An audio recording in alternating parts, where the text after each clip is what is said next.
আসসালামু আলাইকুম ভিউয়ার্স। আমি এখন অবস্থান করছি দোহার উপজেলা পরিষদে।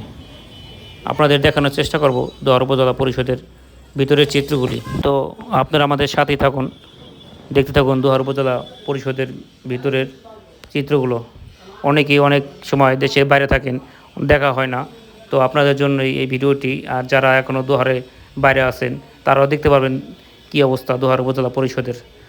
তো ভিউয়ার্স, সাথে থাকুন। আমাদের এই ভিডিওটি ভালো লাগলে শেয়ার অ্যান্ড কমেন্ট করতে পারেন। ও সকলকে অসংখ্য ধন্যবাদ জানিয়ে ভিডিওটি কন্টিনিউ করছি।